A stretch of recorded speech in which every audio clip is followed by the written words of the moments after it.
Hello and welcome back everywhere to the Battle of Central Europe Season 3. It's going to be game number 2 in this 2-game series, mYinsanity versus Aftershock Gaming. Game number 1 was pretty damn long and had maybe an unexpected result, at least according to how the game was at some point during it. But in any case, it's game 2. We're HeflaTV, of course, the English coverage for you. I am Coucher and I am joined by Grandis V as well for the second game, man. Did you see game number 1 at all, or did you just wake up pretty much? I pretty much just woke up, so I didn't actually get the chance to watch both of these teams, and, well, it should be fairly interesting. Yeah, I have no idea. I mean, it's the first game. mYinsanity, they had about a 12k XP and net worth lead, like 30 something minutes into the game. So they had a pretty sizable lead, but unable to break high ground. They just didn't have the best pushing heroes, and little by little, it just pretty much it was one team going high ground,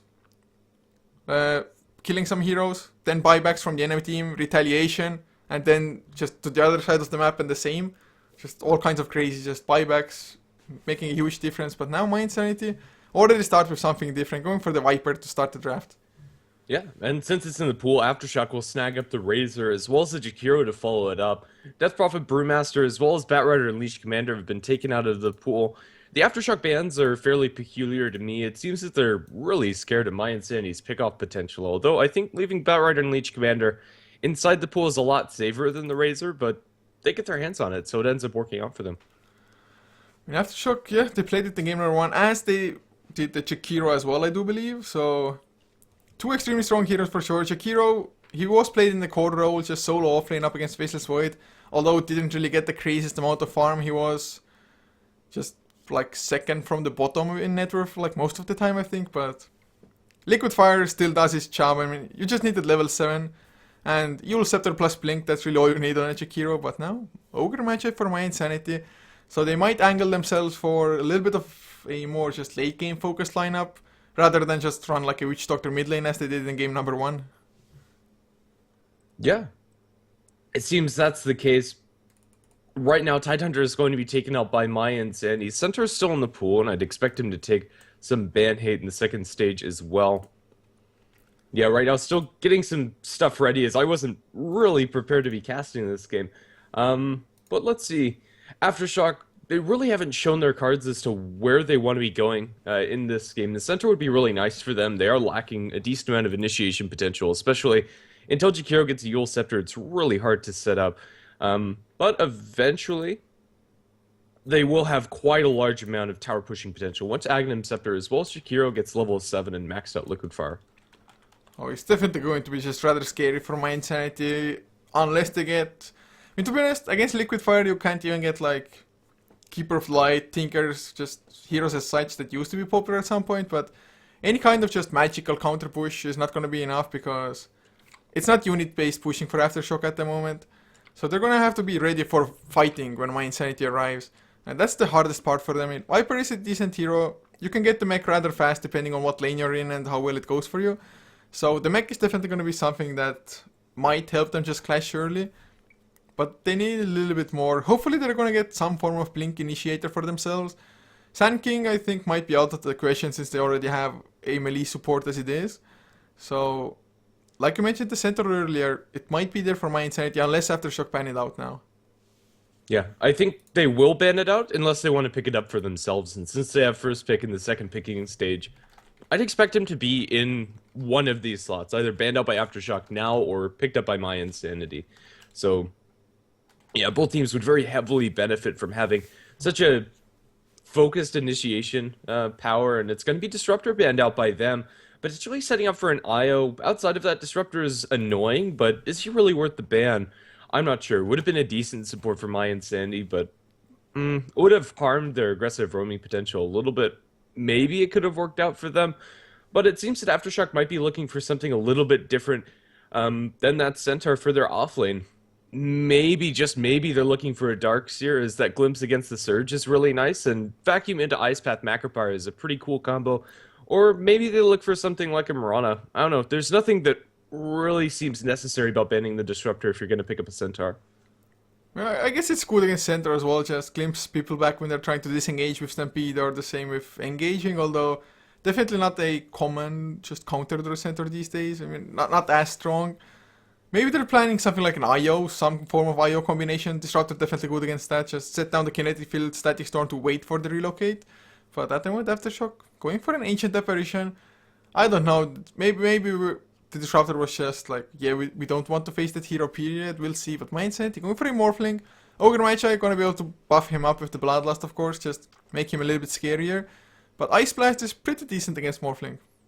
Yeah, especially since it's effectively taking off Strength Morph away from the Morphling, which is one of his larger survivability tools, especially in the team fight.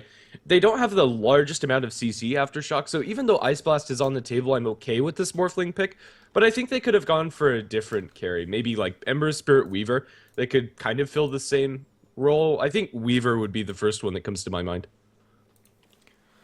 Oh, Weaver definitely isn't too shabby, just... So far, Aftershock, they don't have the greatest ways, or wouldn't have the greatest ways to deal with him either. Just because there's only the Ice Path, and maybe once the Eul Scepter comes out, it's kind of easy to set it up, or it's almost impossible to miss it, to be honest. But before the Eul Scepter comes, just landing an Ice Path onto a Sokuchid Weaver is not an easy thing to do for sure. And all in all, I think over the past couple of weeks, Weaver has definitely been underutilized just by everybody. Yeah, I think that's fair. Aftershock, with this next pick, I expect them to prioritize quite a bit of CC for this Morphling, but instead they're going to go for the Ember Spirit. mYinsanity are definitely a little bit better equipped to deal with an Ember Spirit, mostly because they still haven't shown what their second support is, and if it has any sort of instant lockdown, just between, like, I don't know, a telekinesis from a Rubik into the Fire Blast, they can deal with the Ember Spirit, but instead they go for a Lich. Okay, so both teams are going to have some fairly weak supporting duos as far as roaming and killing these two carries are concerned, and I don't know, I kind of like Aftershock's chances because of that. I think they're more equipped to deal with the Morphling than mYinsanity are to deal with the Ember. Yeah, I mean, just Razor and Jakiro with the pushing power as well as Razor most likely will build that early Aghanim Scepter rather than the mech, or I don't know, he went for mech last game if I'm not mistaken, so I might go for that as well, but just the early pressure that Aftershock should be able to apply onto mYinsanity in the early to mid game looks to be higher, at least based on draft. So we'll see what the last picks will be. Aftershock, they can still go for another support as well and have Jakiro off lane. They did ban out the center now just to make sure there's no like solid lockdown or no solid offlaner for mYinsanity to go for. But do you think there's a slight chance that maybe mYinsanity even want to run an aggressive tri-lane of sorts, or is just dual lanes with the Lich? I think it's going to be dual lanes, and I think they're just going to look for another offlaner, but I don't know, there is that aggressive potential, not really in killing, but just getting that constant experience with the Lich. And it being a nuisance, their tri-lane probably would win, even though there's an Ancient Apparition on the other side. Aftershock don't really have the greatest of tools to deal with, like a Lich Ogre Magi +1 tri-lane. As for Aftershock, they ban out the Centaur, and the mYinsanity side ban out the Faceless Void. Probably two of the strongest initiating offlaners left inside the pool, and they're going to go for a Witch Doctor for themselves. So it looks like it is going to be a core Jakiro, and maybe Aftershock are going to look towards some sort of aggressive tri-lane. And sending one of these heroes solo, even if it is the Jakiro, could be very problematic for them. Jakiro might be able to get some levels out of the offlane, but not very much at all. And mYinsanity, they'll pick up the clock. Oh, Clockwork might be nice. I mean, against Ember Spirit, he can escape. Others, though, can't do anything. Jakiro, if he gets caught, he cannot, literally cannot cast a single spell, I think, if the battle result is around. Witch Doctor really can't do much of anything either, except just help that Voodoo Restoration will keep him alive for long enough. So 4 staffs will be just the items to go for if you're the supports of Aftershock at the moment.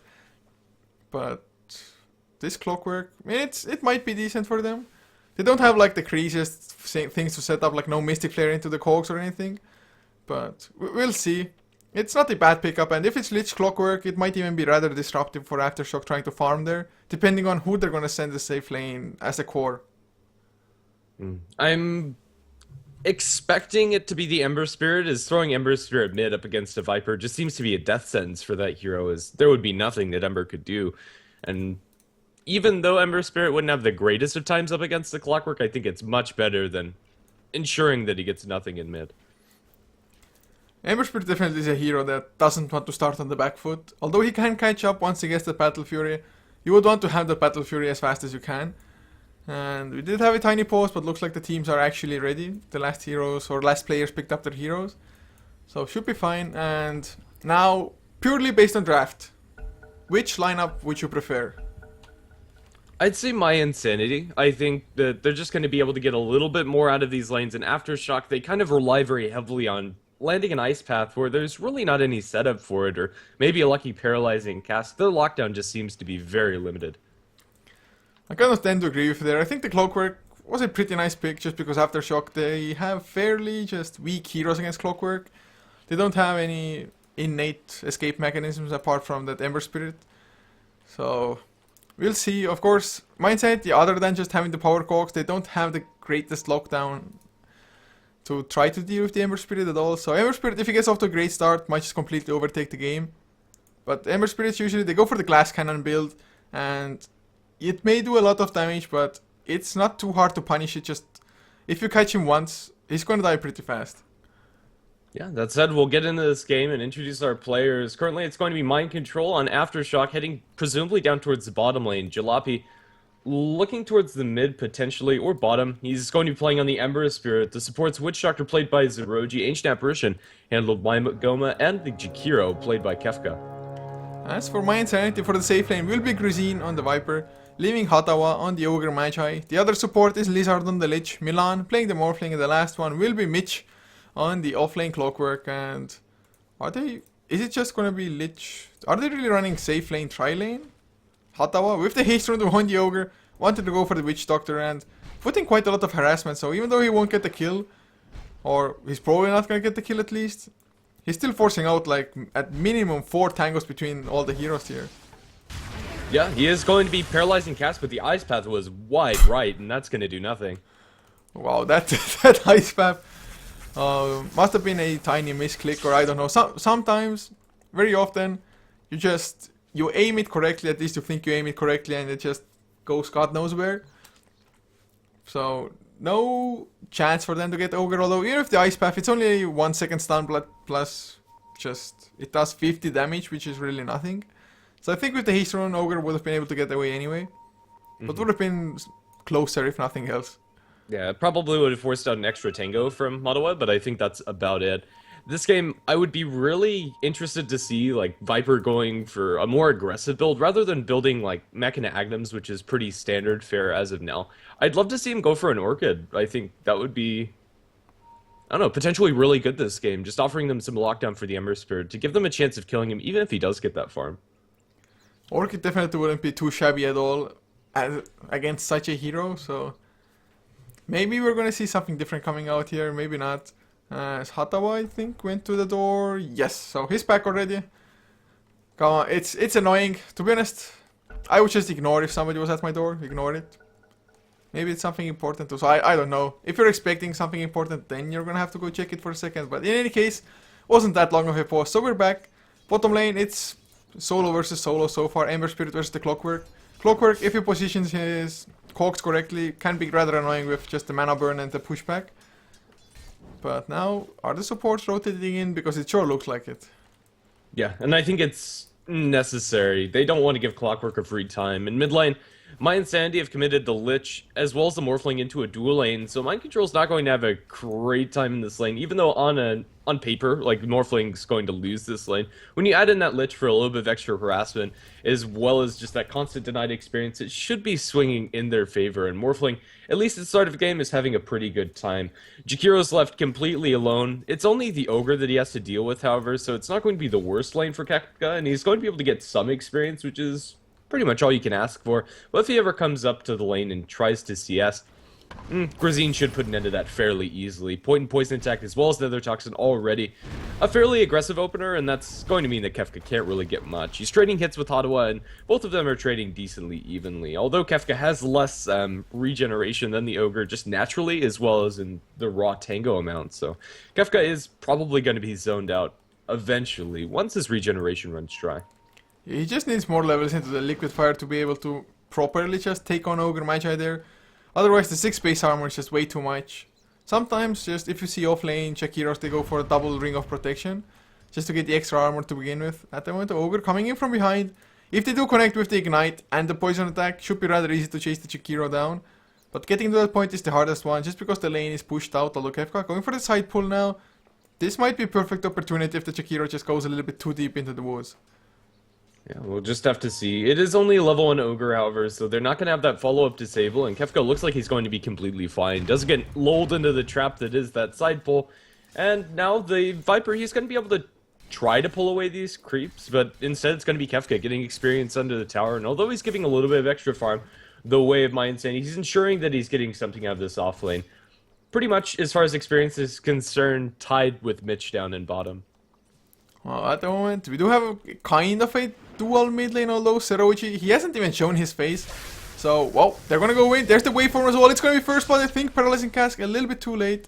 And, well, I didn't really understand Witch Doctor being there. If you want to be as a dual mid lane, just help out the lane as well, not stay that far back for only the stun. He could have provided some counter harassment, I don't know, anything, just... with him standing there earlier, I think Razor wouldn't have even dropped that low for mYinsanity to initiate, but that's first blood, and Ember Spirit mid. Oh god. Yeah, it's going to be traded kills, but it's the Clockwork to dive first. He doesn't get experience for that kill onto the Ember Spirit, but just a little too aggressive a dive coming out from that Ember, and Clock's going to be pretty happy with that exchange as he's up against a dual lane, so... It's going to be more gold going his way, especially since Ancient Apparition was the one to get the majority of the portion of the gold from the Clockwork kill. So, you don't want to go under the tower, especially this early on. I mean, yes, you have the Flame Guard, but Ember Spirit sitting only on 1 armor, it's horrible against just towers, which is purely physical damage.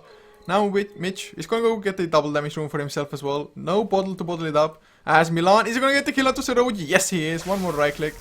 Now Mind Control wants to steal some damage, but Mitch coming in with a double damage. Are they going to turn it around, Razor? He's going to back off, and smartly so as well. Could have been disastrous. Lizard though, Kefka coming in. Lich, man, it looks like such a tasty target, but did he give himself away? I think nighttime is shrouding him. At least for the time being, I think so. They need to connect with the Ice Path in order to dive that tower onto him, and it looks like he's going to survive. Kefka is sitting around mid, and probably won't be able to accomplish much. Morphling now has waveform cooling down. That should be enough to keep him safe, although the Look-of-Fire is going to land on the Bull. Dual Breath, Ice Path onto Lizard, this time connecting. And it looks like the Lich is going to be the first casualty, and should be the only one, as we now have Hadawa joining the lane as well. So a successful gank coming out from the Jakiro, which is much needed for Aftershock. But of course, that just means that Viper has absolute free farm on the safe lane. So it does come at somewhat of a trade. So that's going to just mean fast mech for Viper.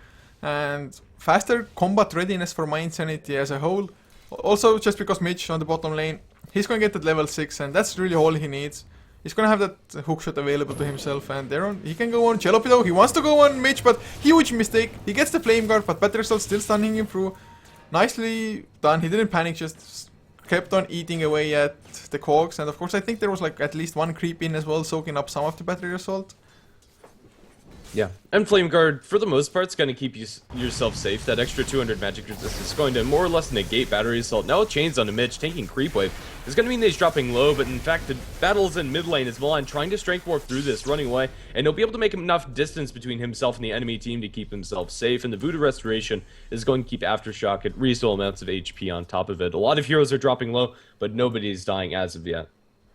Milan gets the Bounty Rune as well, so Mind Control gonna have to use the Healing Cell. Bottom lane, Hatawa gets the illusion as well, and mYinsanity, they were the ones jumping the Razor coming in with Hatawa, but Hatawa only level 2, Fire Blast. It's, I mean, the stun duration is still the same, but just not enough damage. Ignite, of course, doesn't do too much as well when it's only level 1. So Ogre, severely under leveled at this point in time. Gonna steal a Golem though, so gonna help himself to that level 3. But yeah, they got the jump, but nice TP reaction from Aftershock, keeping their core alive. But even so, Razor, he's sitting at 10 last hits, and Morphling looks to be going for a Hand of Midas here. Yeah, I'm completely fine with this choice coming out from Milan. It's going to ensure that he always has a constant stream of gold coming into his pockets. And as a Morphling, you don't get incredibly scary until you get 1 or 2 big items completed. And this is going to help him reach that point faster, and he's not having the greatest of times in mid, but he's gotten 2 last hits on kills, so even though his CS isn't stellar, it's still enough to propel him into a pretty dangerous point later on in the game. They are going to set their sights into mind control, but they'll just be able to secure the farm under the tower. There's not really much killing potential onto this Razor, especially if mind control's careful. But yeah, this Razor's really not getting anything. He has the Aquila and boots, and that's about it. Bottom lane Mitch, hiding in the trees together with Hatawa. They want to go for something. The Observer Ward of the Radiant, of course, doesn't give any vision into the trees here, so they need to go for Magoma because Chelopi should be able to escape, and they're gonna go for the turnaround. Searing Chains, Cold Feet will not proc, but Mitch drops extremely low. Chelopi might even want to keep on chasing, or never mind. Just wants to get another Searing Chains to connect on Hatawa, which should be an easy kill Ice Blast to follow, and that's Ogre down. Yeah, survives a little bit longer than I thought he would, but it is going to be Ogre down. Clockwork doesn't throw that hookshot, however, and he does have that potential to roam a little bit more. Milan's down here and gets the bounty rune. It's not going to set up anything for the kills as Lizard secures the haste up top. In the meantime, Mind Control is going to force a TP out of the Viper, surprisingly. It just goes back to his tower, however, so it's not a lot of farming time lost by Viper either way. But yeah, Grazine going for this early mechanism. It's going to flag that they want to go really aggressive early on, but still, I'm not sure if mYinsanity can do that. Mitch down bottom, caught by the Ice Path as well as Searing Chains. Now Dual Breath. Cog's in the Ember Spirit with him, and he should just fall here straight up, and he will, as Shakiro gets that last hit. But that's how his... Oh, there's going to be fight up top as well as they chase down that Razor with the slows coming out from the Lich as well as the Viper. It's going to succeed. But yeah, this Viper... When you get as much farm as he's getting, I would have liked to see a Midas coming out for him maybe as well. I don't think this mechanism is going to have an immediate impact, or at least enough of an immediate impact, to really delay some bigger ticket items. Yeah, I have to agree with you, just because since somebody else is going for a Hand of Midas, it's gonna mean that you're not going to be fighting that early anyway. So Mech, if you're not fighting, is a completely useless item, pretty much just sitting pretty on you. And Siroji, he's gonna find Lizard, Paralyzing Cask, one more right click. So that's the kill. They get the counter, and bottom lane in the meantime, Clockwork, the kill of Ember Spirit, now the stun onto Kefka's wall, Pattern Result. The creeps are trying to tank it up a little bit, or, well, can Kefka even get the counter onto Hatawa? The Liquid Fire, it's maxed out, and another one will be the kill. Man, just Shakiro, pretty damn durable, and way too many creeps for them to just keep on going like that. They still get the kill on the Ember Spirit, so I think that's worth it, although it's not as clean as a kill as they would have liked. Ancient Apparition now does have his level 6 and is going to throw that first ultimate down towards bottom. Doesn't connect, but yeah, that maxed out Liquid Fire doing a truckload of damage to Clockwork and company. It's just so annoying every 4 seconds to have that tick on you. Well, that is Mech finish now, 10 minutes in. We'll see when's even the first time gonna be when he wants to use it. Ice Blast is ready now as well, since Magoma has gotten a level 6 on the Ancient Apparition. So that's going to be a good point, and that might be... Oh, Mitch is going to get jumped upon. Ice Path to follow the Searing Chains. Flame Guard burning him down. Ice Blast. Not even... It's just entirely necessary. Just flies over Hatawa, and that's about it. Liquid Fire, level 4 once again. But that's another thing we didn't even discuss. Him going for that really early mech. The heal might just be completely negated by the Ancient Apparition Ice Blast, so... Might have been even more reason to just go for Midas. Yeah, and I think that's fair. He's going for some sort of hybrid build, TP down towards bottom, trying to defend this tower. They get an Ignite off onto Kefka and try to chase him down. They have an Icy Vortex, however, to kite Grazine a little bit, and he won't be able to do anything with this rotation. Viper going for this mechanism early is going to mean that he has a pretty itchy trigger finger, but this time it's not going to pan out for them. They do bring Mitch back down as well, and he has a hookshot available. Let's see if it's going to work out. And mid, however... Witch Doctor, if he gets too comfortable in this lane and shows his face, he might be in some trouble. Oh man, or is the one in trouble Lizard instead? Just go through the trees, man. Jalopy, anybody. Lizard tries to run back, gives away his position, and he's completely gone. Might go for the Chain Frost though. Nope, stunned up before he gets it off. Everybody, of course, was spreading by that time already as well anyway. And now Milan, Liquid Fire. No Ice Path used yet, so waveform away. But Lizard... He's been attempting just to go for things, but Lich isn't the greatest ganker. No, not really. He does a decent amount of nuke damage with 2 points up in the Frost Blast as well as his Chain Frost available.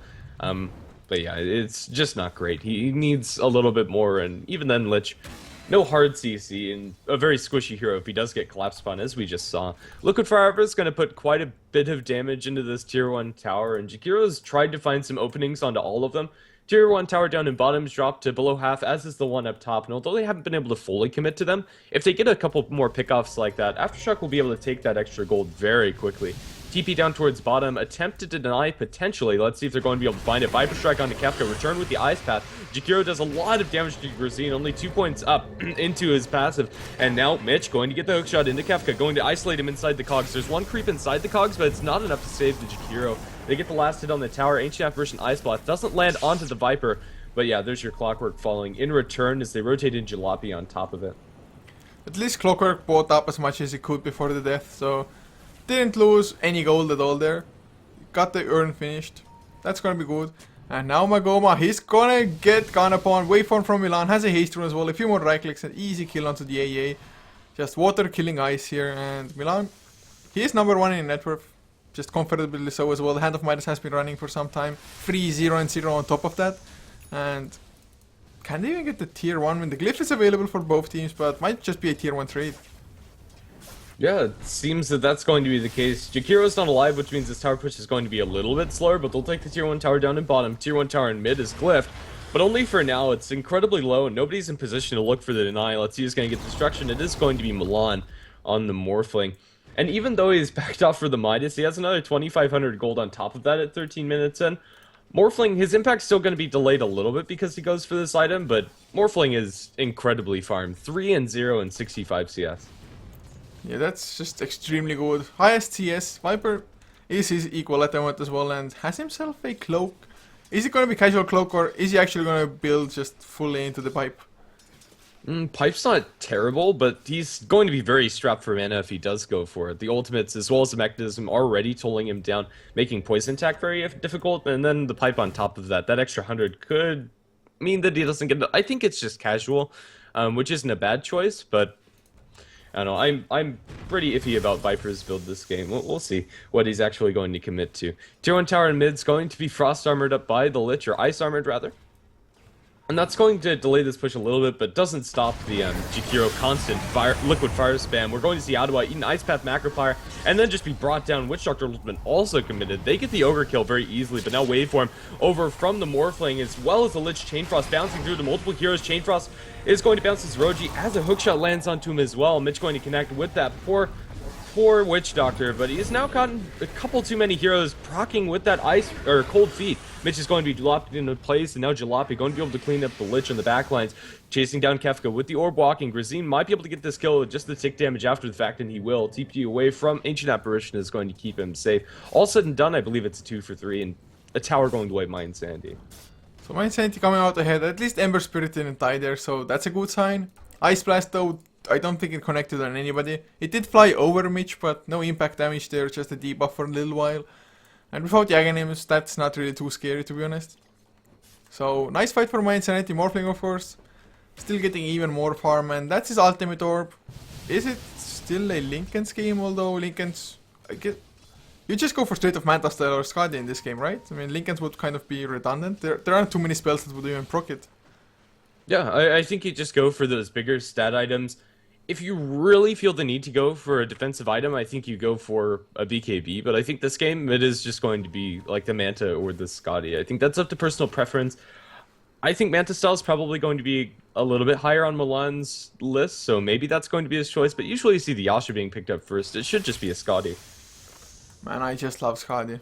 Just crazy item for Morphling. Almost just limitless survivability with your ability to strength into either agility for damage or back to strength if you really need to survive. Ice Blast, of course, if it does actually land, it's going to be a little bit of a hindrance. But like we discussed in the draft already, they don't have the greatest lockdown to actually keep Morphling in place like that. And now with the Invis rune, they might want to turn it onto mind control. 3 heroes are in the close vicinity, just Fire Blast into Hookshot, or maybe just a Hookshot to start with. They even have a haste rune on Mitch, but mind control, he's just backing all the way back. Yeah, deep behind the tier 2 tower, it's unlikely they're going to go for that. Jakiro gets the destruction up on top, and it looks like it is going to be a full pipe for Viper, so he's going to be the carrier of all those nice utility items for the team, and they are going to come out at a good timing for them to start pushing aggressively, but if they wanted to go for something like this, I don't think Morphling's the mid-hero to select for that. I think going for something that pushes a little bit more aggressively would have been better for them. Ideally a Death Prophet, but obviously that was banned. Maybe even just commit towards the Pugna. I don't think that having 4 heroes fight and then have Morphling to fall back on is the best plan of action. I think just having all 5 of your heroes meshed together is better. kind of tend to agree with you there. I mean, Morphling, he's extremely strong, but he isn't like a tiny antagonist. But oh, Paralyzing Cask, Ice Blast flying as well. Mitch, even the Haste Rune couldn't get him out. The Paralyzing Cask just perfectly keeping him in range. There's the Ice Path to follow. So they get the kill, Death Ward used as well. Not that big of a deal, not that big of a cooldown, plus in an actual 5v5 fight you might not even get it off at all. Now, can they get Hatawa as well? No Yule Scepter on Kefkar, never mind, it was on cooldown. So, Hatawa makes it out, but Cello P, oh god, I might have spoken too soon. Went for the Searing Change, missed. And they just keep on going on the tier 1 now with the Liquid Fire. Yeah, and this tier 1 tower should fall. Nobody in real position to defend it. They are bringing Hatawa, however, as well as an Ice Armor towards the tower. They throw the Ignite out. Will slow down the Jakiro, still pursuing, but a Chain Sleight of Fist, as well as a Macropyre now on the ground, is probably going to mean that they can't really pursue these kills. Hatawa dropping very low. Morphling Replicate's going to be stunning up the Orb of Giant more than anything. Now an Ice Path to follow it up. There's nothing they can do. They also get the Tower Destruction, HF version, Ice Blast lands squarely onto the Ogre. That's going to get really close to kill him if it doesn't just outright do it, and I think he's going to die, and if not, one more tick would have done it. Unfortunately enough, it is only a level 1 Ice Path. If that was, or Ice Blast. If that was level 2, Hatawa's dead. Oh man, Lizard as well, he kept being in the Macropyre. He like, okay, let's say Macropyre was here. He ran here, then back to the low ground. He did it like 4 times, just running through the Macropyre all the time. That's not a thing you should be looking at least it's still in level 1 Macropyre as well. But it hurts, and if Ashoka had just decided to turn around completely, they might have been able to wipe them, but they played safe at the moment. Ember Spirit though, 18, almost 90 minutes in, has himself the finished Battle Fury. No finished drums, so that's a little bit of extra gold towards the Battle Fury, but still pretty good timing, and it's gonna allow him to just start farming that much faster. Yeah, and a Battle Fury on your Ember Spirit, as nice as a Scotty or the components towards the Scotty are for the Morphling, it's just going to be a larger immediate impact. And now immediate smoke coming up from Aftershock. It looks like they're going to find themselves a Viper. He's a pretty hard kill to get with Mech as well as the Pipe, but they're going to start with the Ice Path Macropyre. And now Grazine is going to be stuck down. They commit the Death Ward to this, and Grazine can't get out of that alive. They'll cancel the Death Ward with an Ice Chain Frost, but more than anything, that's just going to be the ultimate being on cooldown. Now they collapse on Hatawa. Jump forward, long one from Jalopy. They'll be able to bring down 2 kills inside the enemy jungle. Clockwork's close, as are the rest of the heroes, but they can't do anything. Just really nice smoke gank like that. Viper, he had no idea what was coming. They had decent ward coverage, but of course smoke. You don't care about wards at all. And kinda get the tier 2 even. If not completed, they're gonna bring it pretty damn low just with the Liquid Fire itself. The Rocket Player from Mitch does drag the creep wave away. Now with the Glyph as well. No steering change, no Ice Path. They just want to keep him in place more than just go for the kill. Yeah, Battle Fury now delivered to the Ember Spirit. They're not going to fully commit since Viper is coming up again, but they do get a decent chunk of damage onto that tower, and eventually they'll be able to take it. There's not a huge rush for Aftershock, although super late game you're going to have to be dealing with a Morphling. Right now, they have the momentum in their favor, even though the net worth on the Viper and Morphling are scary. They're not immediately so. Viper's tanky and all, but his damage is very limited. Morphling, a pretty similar story. He goes for this Midas and only has the ultimate orb, and actually, no, it is going to be a Lincoln Sphere. This is actually going to really hurt Milan, I feel, because it is going to block maybe a Paralyzing Cask here or there, maybe a Yule Scepter, which is nice and all. But is it nice enough to pass up the actual damage? I don't think so. I think it's just, the Yule Scepter must be the scariest thing against him, I guess. But going for a Lincoln Sphere just against the Yule Scepter, I really don't know either. It beats me, really beats me. So we'll see how much it's gonna end up hurting him. Definitely gonna be lacking in damage like you mentioned. Viper also with the utility build. It's gonna be nice for the survivability, but look at the graphs, for example. It used to be almost a 5k net worth lead for mYinsanity, which is now completely zeroed out. Just thanks to one nice smoke gank, a couple towers going down. XP from about 3k down to 800-ish. So Aftershock, they're looking good. Although, shot bottom. They found Jalopy and he'll die to the cogs bouncing him back. That's Ember Spirit's killing spree down. I didn't think they'd be able to get that kill, but they just combo everything beautifully. Well, that happened pretty damn fast as well. No flame guard on him. Just easy kills like that. So nice kill. That's exactly what they needed as well. Just shut down the highest farmer of Aftershock. Because Razorman, he can be a late game threat for sure, but he's not gonna get there for quite some time. And his damage isn't all that controlled just because I have the storm. You if there are more units around, but they're gonna get the Evil Scepter, Ice Path, Macropyre onto Grisine again, Paralyzing Cast, Death Ward used into the Ice Blast, but he got the Pipe off and the mech, but it's still not gonna be enough. He does go down with the Eye of the Storm. They use quite a lot of ultimates for it, but it's a worthy kill.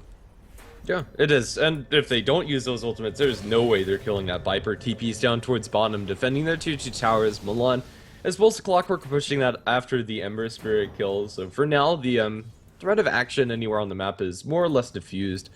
Clockwork, up until that point, really wasn't having a very good game. He has another hookshot off of cooldown. I don't think they can go for the Ember Spirit again. He should be prepared for this and has a Remnant this time around. And even though the hookshot is decent lockdown, as long as he's fast on his fingers, I think Jalopy should be able to make it out, as they just don't have anything further than that. Let's see, it's going to be a Roshan attempt coming out from mYinsanity. They have an illusion from the Morphling to help tank this up a little bit, but this is going to be one of the slowest Roshans you've ever seen. Oh, Mitch, I think that's exactly why he came in to help as well. Now more heroes are arriving. Bloodlust is level 1, so Hata are going to help out a tiny bit. And Ice Armor, I think, is going to help out the most, just Mitch to survive. Now, out of Urn charges as well, still has 3 bottle charges, so it's going to be fine, I think. Man, if only Aftershock just had any kind of vision around, they would have been here so easily and maybe even clean up. Ice Blast, funny enough, they're not even scouting Roshan with this. Yeah, so they're going to be able to get away with this. It's not the most obvious of Roshans, as their team really isn't very well equipped to take it. Ice Armor, one of the best spells that they have, and they'll be able to get away with pretty much a free Rosh. That's a double life on your Morphling. It's nice to have that double life, but he still doesn't do that much damage. Eventually Milan's going to be a really big threat, but that's not going to be for another 10 to 15 minutes, and I don't think this Aegis is a trigger for them to push much more than the tier 1 tower top and maybe the tier 2 tower if they win a fight. The tier 1 should really be the easiest target. I mean, it's their own safe lane. Not that it matters that much anymore, especially now that they've lost their own tier 1 there, so no TP assistance unless they go S5 from the get-go. They do go for the Gem now and Lizard, so they're aiming for some kind of map control, but another smoke from Aftershock. If it's gonna be as successful as the last one, it's just gonna be awesome for them, but they're gonna run into 4 heroes. Double life on Milan. Oh god, this is gonna be huge. Yeah, they're going to start with the Ice Path Macropyre onto Grisine, trying to focus him down, but on the backlines, Witchstructure's already down. They don't have that ultimate for the damage. Grisine will fall down, but they do get a Lich Chainfrost that bounces a handful of times. It's still not enough damage. They launch down Mitch up on the top of this fight, and it's going to be 2 kills going the way of Aftershock, but now with the multicast, they'll be able to bring down the Razor's life. 2 for 2 is all that she wrote. Morphling survives, and pretty much most of the big ticket heroes on mYinsanity survive. I mean, Viper and Clockwork die, but Morphling's all that matters, I suppose. Yeah, Searing chains into Milan. He was trying to chase down Chelopi, although without a Skadi or anybody to help out, I don't think he would have been able to get the kill anyway. But just forcing out some mana usage from the Ember, I guess. But that fight, even from the fight recap, it was more or less exactly even. I think mYinsanity got like, or Aftershock got like 300 more XP, but that's about it. So, nice fight from both sides, I guess. Milan, though, still having the Aegis is a huge issue for Aftershock if they want to defend, but Kefka, he's around. Nice Ice Path maybe with the Macropyre. Ice Blast is flying. And oh no, what a time to pause, man. What a time. It really is. Ember Spirit is also on the back lines. And I think the enemy team knows this. It looks like Ember is just going to be cutting the creeps, but they don't expect Kefka to be here. And he's mid-cast animation for that Macropyre Ice Path. It's going to happen very shortly. Let's see how it's going to break down. Ember Spirit's stuck. Huh. Okay then. I don't know. Remnant? Maybe he's gonna have to TP or... maybe he's like, oh. Of course you're stuck during the pause. Haha. But the Ice Blast, it's flying out. It's gonna connect onto Ice Path onto Hata. What didn't catch Milan, but he's still dropping pretty damn low to Wall Breath. Gonna get dodged. Going for the TP out, but the Plasma Field brings him down. And now his TP is also on cooldown. Lich gonna get thrown up in the air. There's Chelopi coming in. Milan now. Lincoln's popped already. Death Ward used and...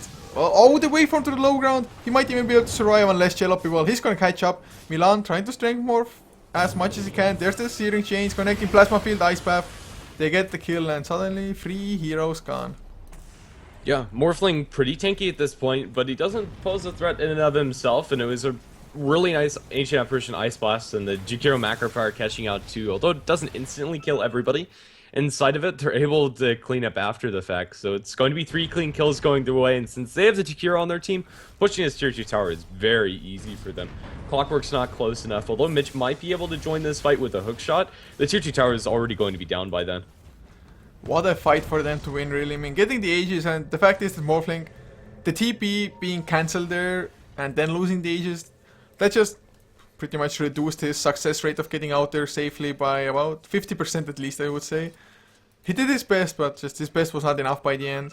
The AoE damage, just random AoE plus Ember Spirit being able to chase down with the Remnants was enough, and the Ember Spirit, he didn't even finish up the drums. He has a Crystallis plus another 2000 gold. He's gonna have a pretty fast Daedalus, and although he did not go for the Hand of Midas, and Morphling has had it for quite some time already, Ember Spirit is slowly catching up in farm, and Morphling, well, still only has the Linkens and just no real damage threat. Yeah, and that's kind of the problem. Even though net worth looks really scary on the Morphling, I think the effective items that they have is going to favor Ember Spirit, even though he's 2,000 gold behind. That Midas isn't really doing much for you. Sitting on 3,000 gold inside the bank really isn't doing much for Milan either. And Lincoln Sphere, although it keeps Morphling alive most of the time, it's just not enough. He needs more items. A 6-slotted Morphling build with Lincolns is really scary, but getting there is the hard part. Ancient Apparition, dropping low inside his own jungle, but for now both teams are defensively on their own sides. So for Aftershock, they also got the gem of mYinsanity with that last fight there. They used it to deward a little bit, now send it back home just to make sure they don't lose it. 4 staffs on both supports to help out whoever gets the power cogged. So they're getting the necessary items to fight. Kefka even has a mech on the Jakiro. And what has Grisine on the Viper done this game? It feels to me that, although he got that pretty early mech pipe to follow within a reasonable timing as well, he's just been the focus at the start of the fights, being brought down immediately, so hasn't been able to do much of anything. That's Aghanim set, they're also finished on Razor, plus they got the tower deny on the top lane. Just Aftershock, looks like their mid-game decision-making seems to be better than mYinsanity. Or mYinsanity, I'm not too sure if they just don't have a clear plan in mind where they're going with this game, or just what's the case. Yeah, it seems that's kind of the issue for them. Although these items are nice to have on any team, and even on a Viper sometimes, the plan just doesn't seem to be clear from them. They kind of have each of their cores going in a separate direction. Clockwork's kind of looking for these pickoffs. Viper wants to be team fighting, and Morphling just wants to be farming. The supports also don't really mesh entirely well together, but I think the bigger issue is that they just don't have a clear-cut plan to execute, and maybe Morphling's going to be able to carry that this game, and eventually that's going to be an issue. He now has an Eagle Song working presumably towards a Butterfly, or maybe he just goes straight at E-Blade, I'm not sure. E-Blade's not very bad this game, especially with an Ancient Apparition and Witch Doctor on the enemy's side. But still, I think that this draft from mYinsanity, although it looks decent on paper, isn't being played the way it was drafted, I suppose. It's just another case of like some people going for Midas and trying to aim for the late game, whereas Viper going for the mech and Pipe just wanting to fight early. Of course, Clockwork not getting the greatest of starts. I mean, I guess the start was pretty decent for Clockwork, but from like around 10 minutes, he started dying a little bit too much, couldn't get too much accomplished. If the Clockwork had gotten a better start, I think mYinsanity maybe would have gone for more just proper team fights. But since that didn't happen, they've just been struggling ever since. It's not like they're horribly behind, it's only 3k net worth as well as XP nearing 3000. But they had a lead previously, so that's the thing that hurts most. Yeah, it really does. And Aftershock, they're looking pretty good. That is your completed Daedalus on Jalopy, and that damage is going to be pretty insane. Although there's not a lot of creeps or summons on mYinsanity to really make that Battle Fury do a lot of work, if he crits down the Lich and Ogre, they're going to fall incredibly fast. And even for the other heroes, they can't find themselves immune to the amount of damage that Jalopy's able to put out. And it's only going to get worse as this game progresses. It is now a shotgun for the Morphling, and assassinating an Ancient Apparition is going to be really easy for him. One combo should do him in, and that's really the target that he's going to be looking for with this, is everybody else should survive through one barrage. Witch Doctor has a decent amount of stat items to back him up with the Bracer Urn as well as Point Booster, and Razor, Ember Spirit as well as Jakiro, just generally pretty tanky. It will really depend on just if mYinsanity supports will be ready to follow up the E-Blade. If you have like a multicast following up E-Blade, it's going to do a crazy amount of damage, same with the Chain Frost by the Lich as well. But the smoke is there, Rocket Flare straight onto the smoke target, which of course doesn't reveal anything at all. Chelopi, he's in the mid lane farming now. Is it gonna be enough of a bait? Milan going for the E-Blade onto Chelopi, drops down to half, there's the Flame Guard, and Milan can't do anything at all. Oh, he gets the replicate before the ice path, just before though.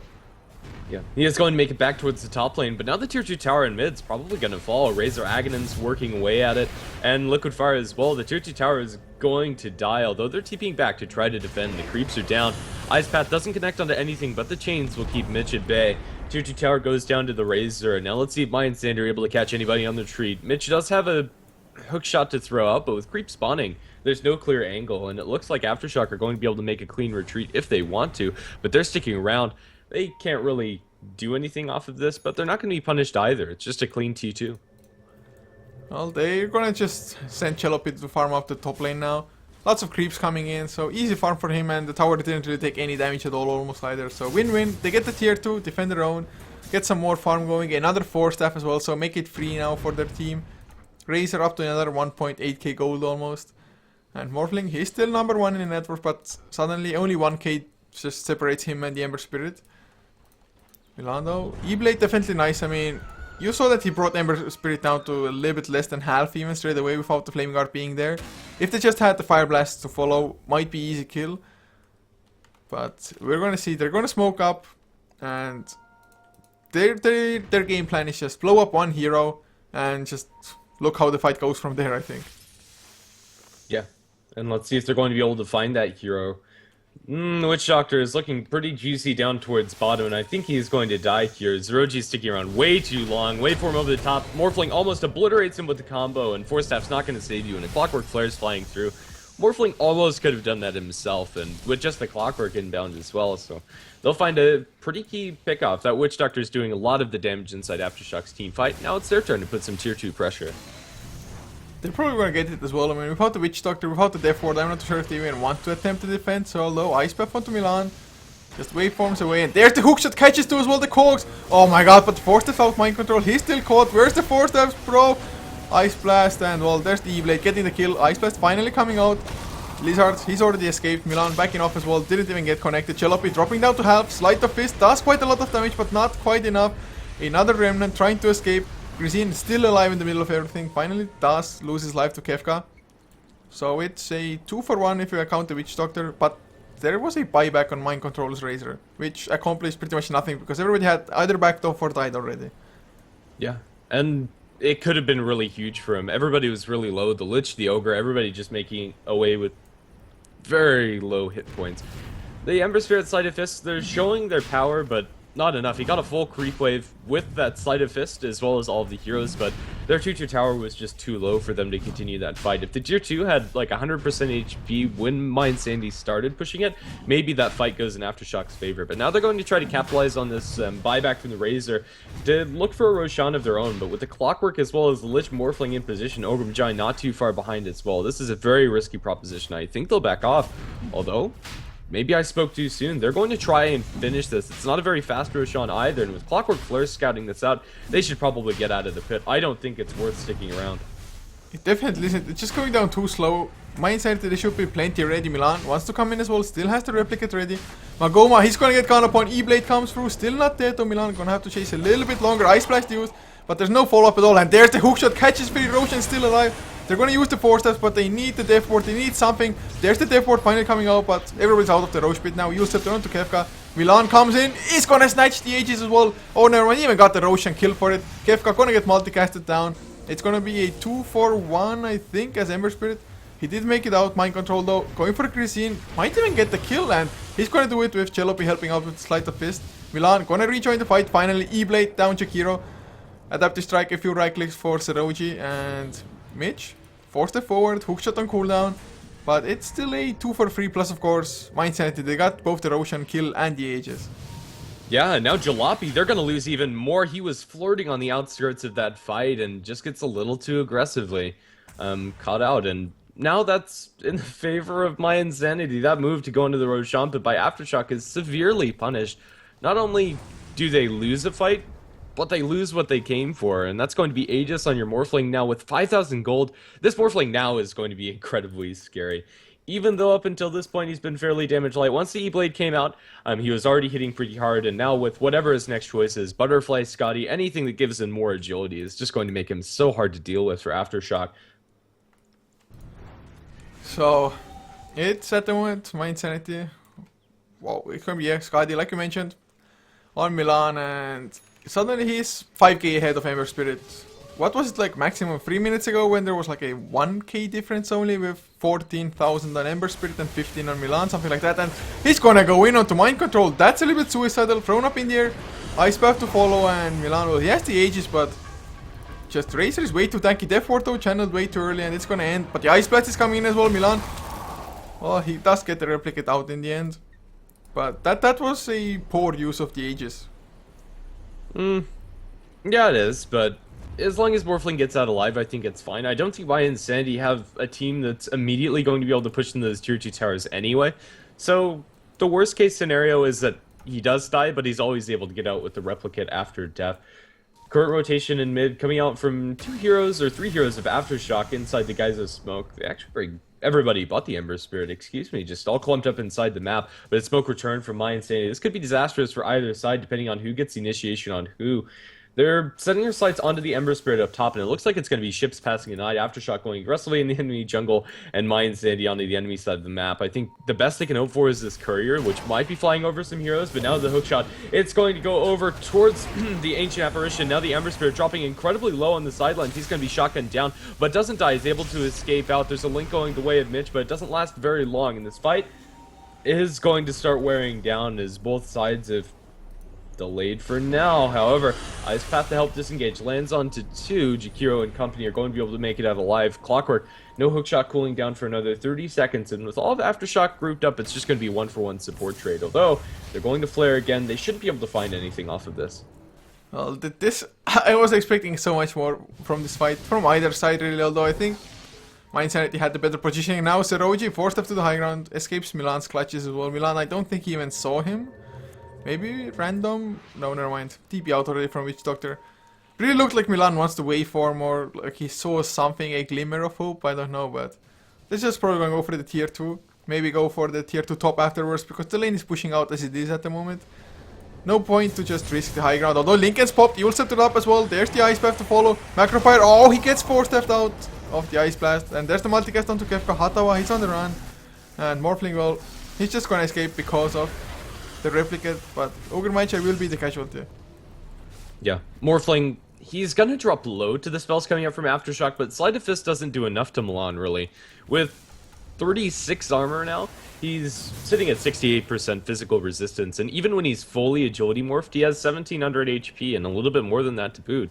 So Milan, he's probably not going to die, or at least shouldn't die, as long as his positioning's good. And Morphling, I'd say, is the scariest hero in this game now. Took him a while to get here, but at 40 minutes in, this is kind of Morphling's wheelhouse once he has those 3 major items finished. Plus, still has the Hand of Minus Kikin as well, still getting value out of it. So he's probably going to get that next big item by maybe even 45 minutes in, depending on how the next fights go. Mitch also going to have the Agony Scepter on Clockwork, plus has a level 3 ultimate. So once he gets that, it's just going to be non-stop hookshots flying, and it's going to make their life that much easier.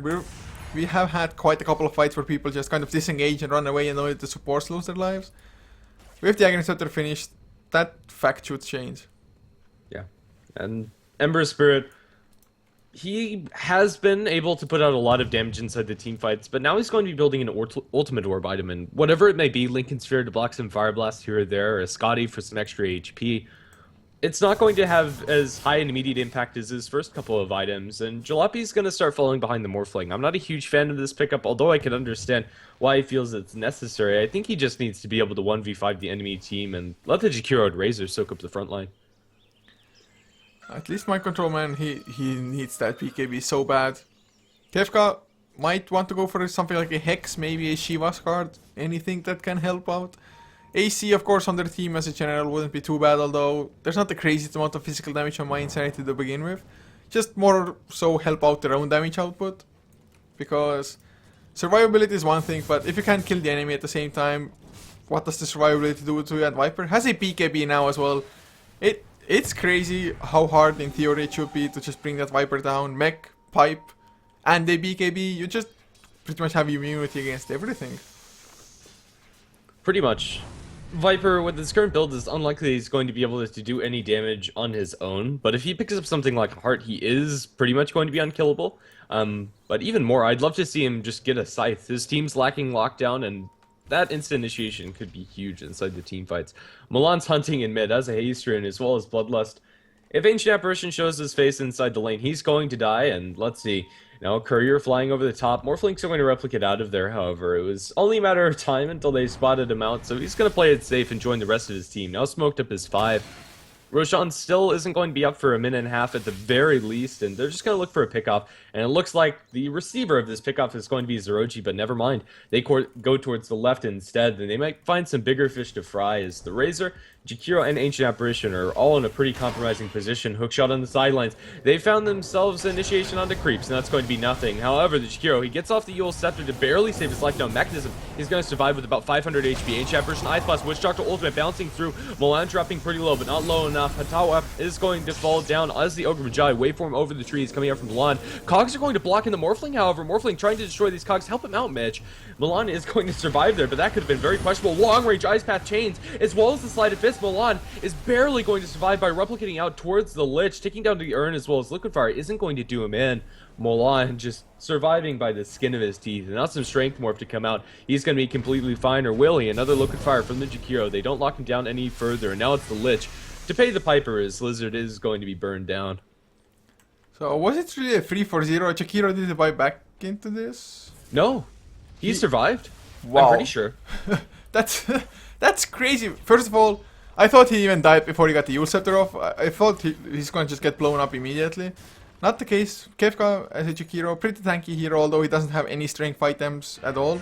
Just being level 18 is good enough already, and that's going to be BKB and Mind Control. Some extra gold. Chell OP. He's going for the Eye of Skadi, so that's going to be finished as well. At least he has enough gold for it. Plus, they're going to get another tier 2 down with the last outer tower gone. That's a huge fight for them today, especially since mYinsanity, they were the ones just gaining momentum with the Morphling just getting crazy amounts of farm. So they bring them back down to earth a little bit. Roshan is about to respawn soon enough as well, although Aftershock, they might remember their last Roshan fail and not attempt it anyway, even if it does respawn. But man, what a fight that was. Yeah, it was very crazy. I thought for sure mYinsanity would win it, but Morphling, I don't think he actually got a clean shotgun combo, and for the most of that, mYinsanity were on the retreat, and their heroes don't function that well when they're running away. Viper wants to sit in the middle of the team fight, get a couple Viper strikes out, and just constantly drop some auto attacks, slow some heroes down, be a frontline tank. Morphling wants to drop his combo, then back out, drop his combo again, and just keep on going in and out of the fights, but that never happened. Morphling is going to go into a BKB next, so losing a fight is going to be really hard for them, especially with that 10 seconds of magic immunity, but Morphling's getting really close to being maxed out. I'd love to see if Vladimir's offering on one of these supports, if for nothing else, that extra damage aura onto the Morphling would be pretty huge. With 270 base damage, it would be adding pretty much an extra Claymore. And now a double damage rune, forget that, it's pretty much a free Rapier. Oh, with the double damage, it's really easy Roshan for them. Razor, he came in and the sentry got popped just as Razor was there. Ice Blast to fly, they do get the hookshot onto Kefka. Should be easy kill, multicast to follow as well, a little bit more, waveform through, that's the gem on the ground. So nice kill onto the Jakiro, plus they get Aegis and the cheese as well on top of it. Aghanim Scepter in the meantime is finished on the Witch Doctor, so that's a good sign if you can get it off. But all in all, just mYinsanity getting a nice snipe off the Roshan there and just double damage. What a great time to get it as well. Absolutely. Now that's the double life on the Morphling. He is going to have to part ways with his beloved Midas. Does sell that one away. Ember Spirit's on the sidelines, but needs to be incredibly careful. The rangers of the double damage rune are going to wear off now, but still this Morphling's trucking with that Bloodlust extra attack speed, pretty much hitting it max, very close to it in fact. And the tier 2 tower is going to drop, and now mYinsanity, it's their turn to put some pressure onto the high ground even, as the tier 3 tower is going to be their next objective. They might lose Milan once, but I doubt they'll lose him a second time. Ember Spirit starts the Sleight of Fist Fan, but then immediately he's going to get shotgunned down after a hookshot, bounce to the low ground, will be able to remnant up towards the north and does survive, but still, that's so scary for them. Their Ember Spirit, perfect timing on that Clockwork Flare. Now we have the Ancient Apparition dropping his ultimate. Hadawa is going to need a decent amount of that Witch Doctor ultimate on top of it. Now Lizard being focused down, the Lich next to fall. Chainfrost still bouncing through. A secondary hookshot with that Aghanim Scepter is going to connect onto the Zeroji, but they don't have the follow-up damage for it. Viper Strikes are flying.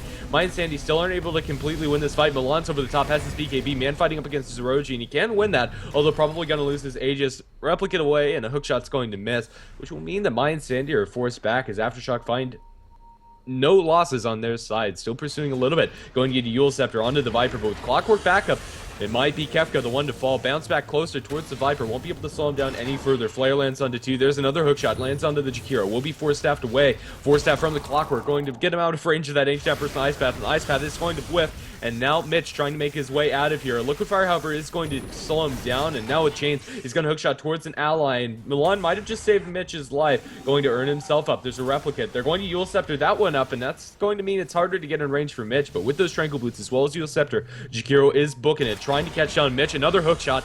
Mitch is going to be able to make it out alive. And I don't think they're going to chase any further.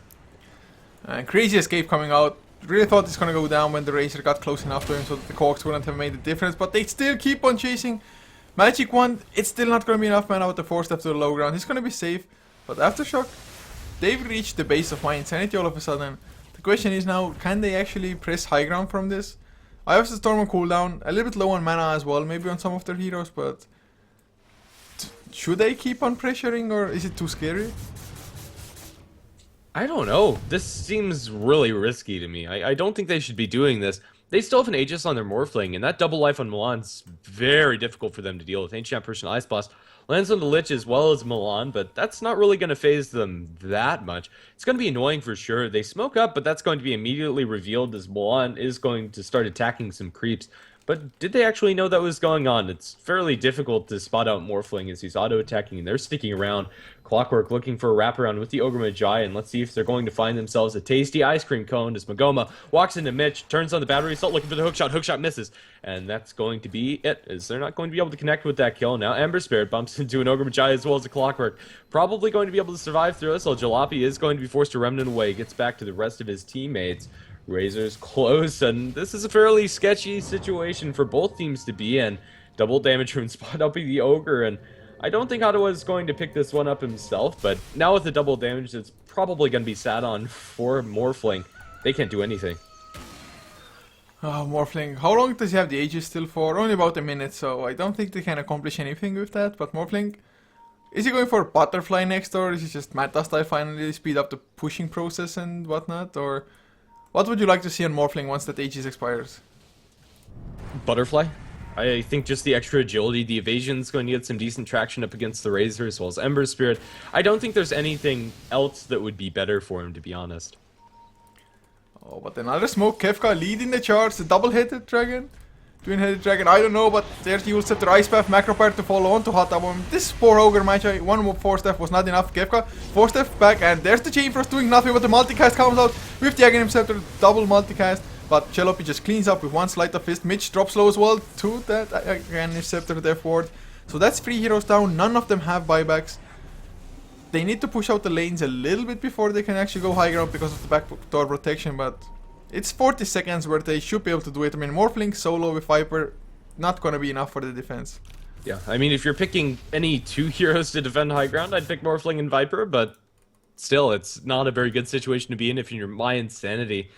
20 seconds, however, I'm not sure if that's going to be enough, but they're sure as hell going to try. Tier 3 tower is going to be glyphed.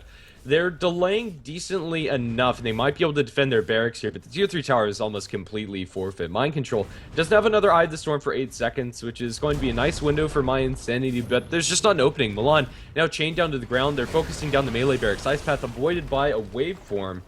And yeah, it's just going to be one lane, going the way of Aftershock. I don't think they can go for any more, however. It is going to be a clean victory for them. Finding a teamfight win and then structures after the fact, you can't ask for much more. And the graphs are just so damn crazy. No team has held like a significant lead at all. Man, the XP lead at the moment, which is about 7,000 for Aftershock, has been the highest during the entire game. Net worth has also been the highest, 4.5, almost 5 for mYinsanity early on in the game. That's Ember Spirit sitting on 5k gold now as well. At least Morphling didn't lose his life, so they didn't lose any gold or anything. Can still go for that next big ticket item.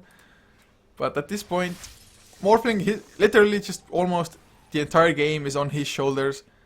Maybe some few nice multicasts from the Ogre can help out as well, but for the majority, it's just up to Morphling to carry the game. Yeah, and that's really scary.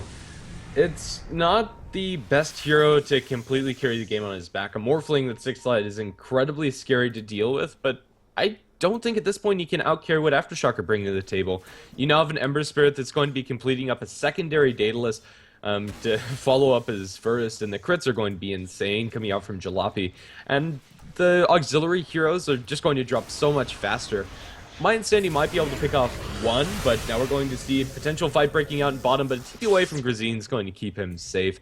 The BKB, it is starting to drop, and it is a second down on that one, but Viper is incredibly hard to deal with.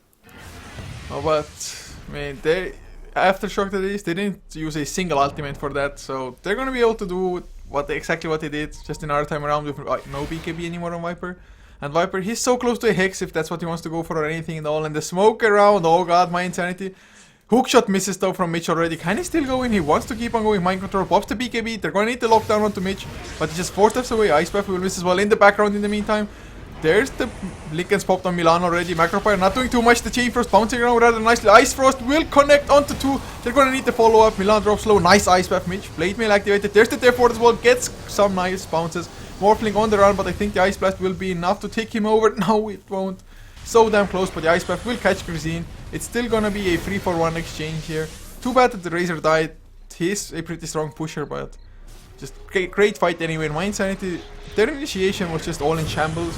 They wanted to go for the smoke gank, but first hookshot missed. Then just 4 heroes clumped up together and really, it kind of failed for them. Yeah, it really did, and to add insult to injury, the Ethereal Blade coming out from Milan was disjointed by the Jakira's Eul Scepter. He throws an Adaptive Strike into Ember Spirit, which does chunk down Jalopy, but unless you kill somebody straight up with that combination, it doesn't really do much. Morphling now has a cheese, which is going to be nice and necessary for this next fight. Ethereal Blade Shotgun onto Zeroji, but he doesn't even drop below a third. And now with the Aftershock, they might be able to get this Witch Doctor, but he's healing up through all of this. And the Morphling's too low to continuously engage. He does have that Ice Blast onto it, which means he can't pop the cheese, and he's going to fall to one more Sleight of Fist. That's Morphling down, forced to buy back. Double kill for Jalopy as he cleans up another. 4 staff away, will try to keep Zeroji alive, but they're probably going to lose their Viper. Critted down by the Ember Spirit, and one more. That's a triple for Jalopy. They could probably keep on going, to be honest. I don't know. They forced out the Morphling buyback, and for now, that's going to be enough to keep them content. They were just all of them too little HP, or mana really. If they had mana on Witch Doctor, which would have meant they have all the HP as well as the Wood Restoration. But so they're gonna back off, get their next set of items as well. I mean, 3.9k on Mind Control. Ember Spirit can finish up another Daedalus. And never mind, he has one already finished, plus another 4.2 on top of that. Sheepstick onto Jakiro as well. And you can see Milan going for the Roshan. It's the best attempt. Ice Blast already flying. There's not going to be a follow-up. Or is there Jalopy? He comes in. Waveform out immediately from Milan. Jalopy misguesses the waveform direction, I guess. But they're going to jump on Hatawa. Poor Ogre Magi going to get thrown up in the air just after the Sleight of Fist. Ice Path will miss Hatawa actually, but Maledict, just nothing for him to do. This Ogre Magi, he's been getting the just rough end of the stick all the time. Yeah, and that is very problematic for the Ogre Magi. 111 and 7. Not a very happy KDA for him, and neither the Lich. 111 and 8. They really can't find anything, and these creeps, mYinsanity don't have a good answer to it. They don't have the Ember Spirit on their side. They don't have like a Medusa or anything that can very easily clear those Mega Creeps. Jump into the Roche Pit from Mitch, but will he be able to steal it? I don't think so. Let's see. Mitch doesn't get his hands on the Aegis. Ember Spirit picks that one up, and now Mitch up on the high ground. He's going to be dropped down. The Ancient Apparition Ice Blast not even necessary. Now a cheese on the Witch Doctor as well.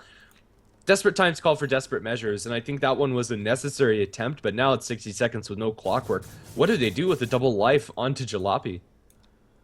I think this just might be game at the moment. Ember Spirit, he can literally sell boots by Divine Rapier at the moment because he has the Aegis and end the game, although it's not entirely necessary and would be maybe still a little bit too risky. But Milan is gonna have to pull out something huge. 4 step onto Grazine, beautifully done. PKB, it will not save him, I think.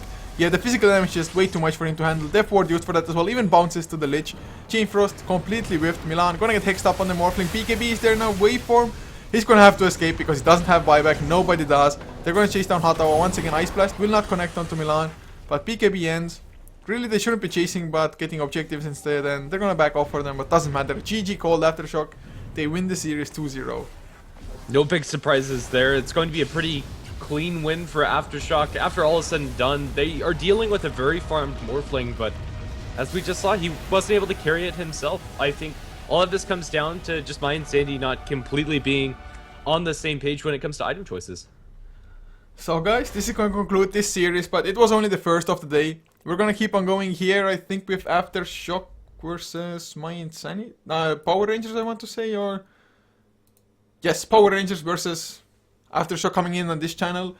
Whereas mYinsanity versus Denial gonna be on HeflaTV HP1. So more Dota to check out, guys. But thank you so much for tuning in. Do hope you enjoyed the cast. And as always, if you did, be sure to follow HeflaTV for more content on our Facebook and as well as Twitter. It's HeflaTV for both. Links are below the stream.